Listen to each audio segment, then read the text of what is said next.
bago po ang lahat, magpapakilala po muna kami. Kami from Zoe's Car Surprise Delivery.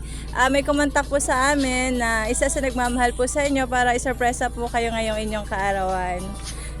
May pinadala po siyang letter para sa inyo, ma'am. Babasahin ko na lang po para sa inyo. Ano pa? So ito po, ma'am. Iris, happy birthday. Sana maraming kaarawan pa ang dumating sa iyong buhay.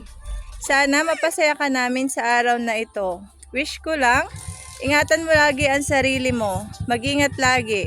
Magtapos ang pag-aaral at matupad mga pangarap mo sa buhay. Mahal na mahal kita. Kayo ng mga kapatid mo.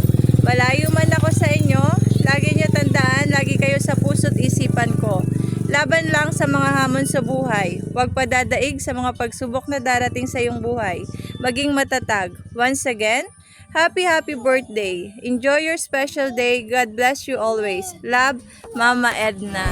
Happy birthday